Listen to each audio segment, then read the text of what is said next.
in several communities, and landslides are posing a threat around the region. We are waiting to hear from Governor Bob Ferguson about the state's flooding response as we give you that live look inside Camp Murray near Joint Base Lewis McChord. The governor, along with state emergency management officials, are about to provide the very latest information.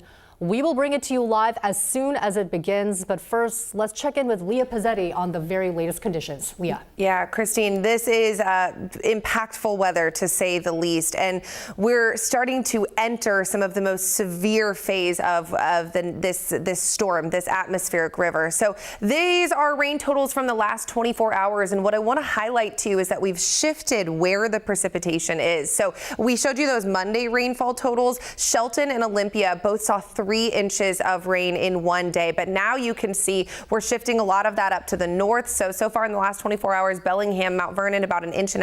Seattle's clocked in more than 1 inch. And then actually Shelton and Olympia, who saw that impressive 3 inches of rain, have already seen close to 3 in Shelton and close to 2 in Olympia. And then you can see this purple shading in the foothills. We're getting quite a bit of rain in the higher elevations.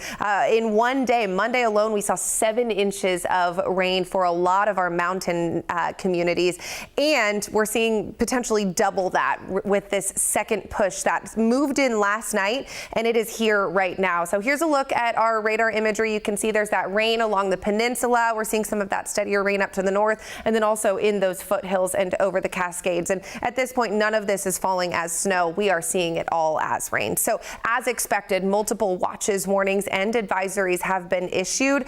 Most of these are because of those flooding concerns, but we're also keeping an eye on windy conditions as well. So we did just get an update. Our flood warnings have been expanded, and I want to remind you, a flood warning is the highest level. That is the take action now. We know something is going to happen, at least in that general area. So when I showed you this yesterday, you know what? I'm going to stop right there. Governor Ferguson is taking the stage right now. We're going to listen in on him. And it looks like that news conference is underway right now. Let's listen in right now as we hear what they have to say. Director Robert Ezel, WSDOT Olympic Region Administrator Steve Rourke, and then also here to answer questions if needed is Washington State Patrol Chief John Batiste and WSDOT Safety and Emergency Operations Manager John Himmel. Thank you again for joining us. With that, Governor Bob Ferguson. Thank you, Brianna. Thanks to all of you for being here. We appreciate you taking time to join us today. So I just signed a statewide emergency declaration in response to the intense flooding Washington State and Washingtonians are experiencing this week. This, of course, allows us to seek federal funds to cover the cost of this response, which we anticipate will be significant. It also gives us the flexibility we need to respond quickly to keep Washingtonians safe in a fast-moving situation. Brianna does have a copy of the emergency declaration in case you need to see that or want to take photographs of that. We are, as you might imagine, in regular contact with local governments, tribal governments, and the federal government. I just finished a call, for example, with the National Weather Service. We've been in communication with FEMA Region 10 and the Army Corps of Engineers. At 2 p.m., I have a call with FEMA Region 10 to request an expedited emergency declaration from the federal government. We need the federal government to grant that request. This is critical. If granted, that emergency allows us to access life, safety, and emergency protective measures and additional federal resources, which will be key for us to address the extremely challenging situation that Washingtonians are facing right now. I do want to encourage all Washingtonians to listen carefully to alerts from your county emergency management departments. If you receive an evacuation order, please follow that order. This is critical for your safety. Look, the impact on Washingtonians is significant now, and it's going to be significant in the coming days, and that is an understatement. We're mindful of that, which is why we're working so hard, and you're seeing people in this room working so hard to address the situation as quickly as we can. Understand it's a challenging week for many of our state. My team understands we're putting everything we can into this situation to respond as quickly as we can. We deeply appreciate all the first responders and many others who are out there in the field helping Washingtonians as they deal with protecting their homes, their businesses, their lives, their pets, their loved ones. I'll be visiting impacted communities very soon. I'm working with the general on the right time to do that, but you'll see me out in communities as soon as that is appropriate. And again, I want to emphasize how important it is that we get this declaration from the federal government. The situation is extremely serious. The next few days are going to be very critical. You'll hear more from the folks here about specifics of what we're facing, and then we'll be happy to answer any questions you have. Thank you very much. Thank you, Governor. My name is Major General Gent Welsh. I'm the commander of the Washington National Guard and the director of the Washington Military Department. Folks, this is a very serious situation.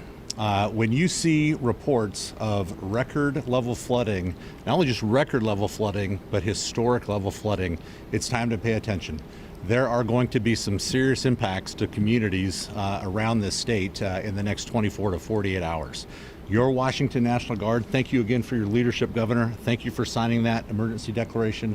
That allows us to get moving. So by the end of tonight, when the sun goes down, you will have over 100 Washington National Guard members surge to help local communities. And by the end of the day tomorrow, you'll have over 300 ready to go, to include some of our best aviators and some of our best folks that really specialize in these types of rescues and public assistance. Governor, we're ready to help Washington. This is what we do best. This is the time that the National Guard really steps up and helps our community. And with that, Director Robert Ezell. Good afternoon, everyone, and thank you for being here. And as Governor Ferguson and General Welsh has emphasized, we're dealing with a very dangerous, complex, and rapidly evolving situation. As you can see, our State Emergency Operations Center is full today. We're working very closely with our county and tribal partners to quickly request to any or to respond to any of their requests for assistance, and we're going to be here until this event is over. We're staffing 24/7 for the next few days to help out. We have people in this room from across state government, other state agencies, anybody who can lend a capability that would help our local partners. We anticipate the heavy rain that we've been experiencing for the last couple of days to continue and even increase in the afternoon and evening hours tonight and continue into the night. And so this atmospheric river event is far from done, and we're receiving signals that it's going to be wet next week as well. So anticipate that this situation is going to continue over the next number of days. What we're seeing is multiple rivers all the way from the border with Canada down to southwestern Washington are currently at moderate to major flood stage levels, and we're going to just see those levels increase as we go into tomorrow and Friday. Landslide risks are elevated statewide and will continue to be that way because of the saturated soils, and then we're expecting a number of rivers to reach or exceed record flood levels. Chief of these is the Skagit River, and we see that the 1990 record is probably going to be exceeded by about 4 feet upriver, and in the Mount Vernon, Arlington area by at least a foot. So what that means is, and what we're hearing from the county, is they're preparing to evacuate 75,000 people who are living in the low-lying areas. They've already put out alerting orders to evacuate, and we could anticipate go-now orders coming as early as this evening. We anticipate levees, not just on the Skagit River, but on many others being overtopped. And we're hearing reports that the flood wall down in Arlington could be overtopped. But it's not just the Skagit River that we're concerned about. We're seeing significant impacts along the Cowlitz River. Highway 12 is underwater in a number of areas. The town of Randall's currently cut off. We see parts of Packwood cut off, and we're seeing that situation on a number of rivers across the state and even on the east side of the Cascades. In Pierce County, right here, just a little bit east of where we are, we see go-now orders already being issued for areas in Ording. And so, again, it's just a complex, evolving situation, and it's not just confined to a couple of river valleys. It's pretty much prevalent across western Washington. Our local governments are fully engaged. We have more than a dozen local emergency operations centers activated. Many counties have issued disaster declarations, and we're seeing sheltering operations in a number of the hardest hit counties. Again, what we're doing here, the important work that my team is doing is coordinating support from across state government to help our local partners. And so I'll just wrap up to echo the pleas of Governor Ferguson and General Welsh. Please follow evacuation orders, keep yourselves safe. If there's high water out there, don't drive into it. And just do everything that you can, listen to the news, be aware of the situation, and take the appropriate actions that you need to protect yourselves and your families. And with that, I'm going to turn it over to Steve Rourke, who's the Washington State Department of Transportation Olympic Region Administrator. Good afternoon, everybody. Just a brief transportation update. WSDOT certainly saw this forecast coming and planned ahead, and we have our crews out in full force looking at state highways across the state, particularly here on the west side, to take care of water over the roadway issues. We are poised to reopen roadways when it's safe to do so. And I would emphasize safety's job one here. Good source of information if travelers need it, and I would encourage travelers to plan ahead for any trips in affected areas.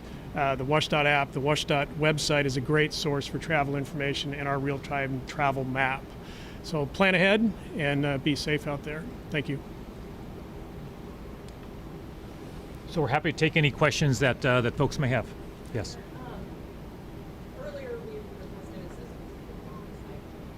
Yeah. And that assistance was denied by the federal government. Right. Concerns about that if the county were requesting. Sure. So I'll just repeat the question just so everybody could hear it. So the question went to the fact that Washington was denied funding to deal with the bomb cyclone from the federal government, and I think you're asking, hey, do we have a sense of what the response will be to a request?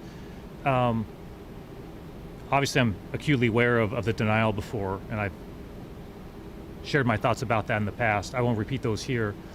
What I will say right now is that, lives will be at stake in the coming days, and we need the federal government to do what's entirely appropriate here, which is to declare an emergency that taps into the resources and the assistance from the federal government that literally can help us save lives and help individuals save their homes and their property and their livestock. And so I look forward to the 2 o'clock call where I'll be laying out the impacts, the fact that Skagit River, which in the over 100 years we've been recording flooding at the Skagit River, we anticipate this will exceed that by multiple feet. That this is a very, very serious situation. So, all I can really say in response to your question is we need them to approve it, and we'll be doing everything we can to make sure they have all the information that lays out very, very clearly what's happening here in Washington State. You bet. Yes. Before you think your time, would you describe this system as life-threatening right now? I think anytime you have literally tens of thousands of folks who may be facing evacuation orders, yes, by definition, that becomes a life-threatening situation. And so once again, it is critical that folks listen carefully to those orders, and if they receive an evacuation order, they need to put their safety first and deal with those. So yes, absolutely, this is historic flooding. Our state has seen some big floods in our history. And anytime you have the potential and what's really being predicted of literally record-setting flooding on the Skagit River, by definition, that puts people in jeopardy. And that's why we're taking this as seriously as we are. Final question for you. I was in Auburn earlier today.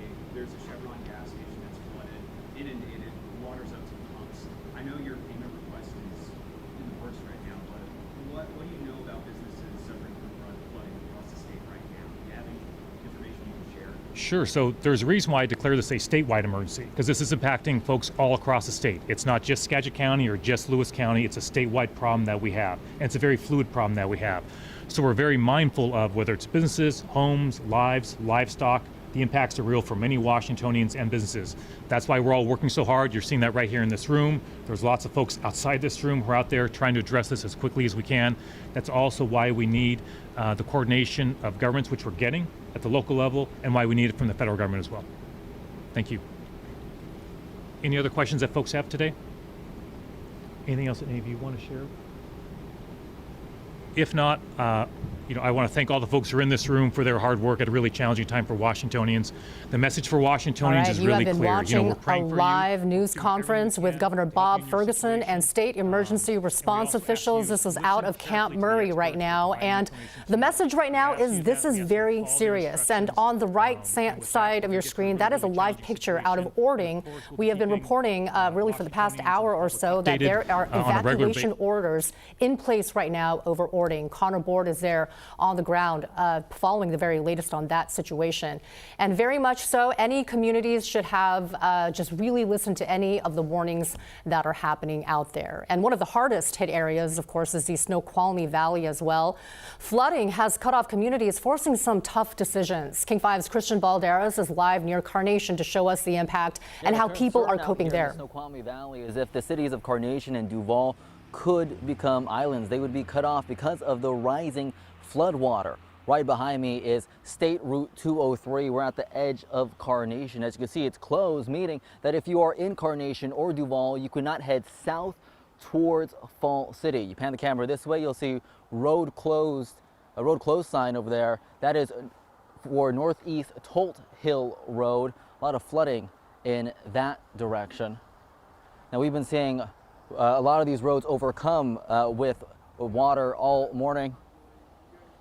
You see here that some of these cars are actually going through here. That's because the flooding on State Route 203 is actually a few minutes drive that way, and some people live before that water. But as I was mentioning earlier, we've been seeing roads closing all morning because of the floodwaters. We've also been speaking to a lot of people this morning who have been preparing. They tell us that they've been through countless floods out here before, but they're concerned that this could be a little bit worse. Many of them pointing to 2019 when they saw that Carnation and Duval, both of those cities, became islands because of the floodwaters. Some people say that they had to evacuate their farm animals. One of the farmers we spoke with had to evacuate their animals after one of their chickens died. We also spoke to a substitute teacher who said that the local school district out here started 2 hours late because teachers and students couldn't get to school on time. We will continue to talk to people out here in the Snoqualmie Valley, and when we have the latest, we will bring it to you.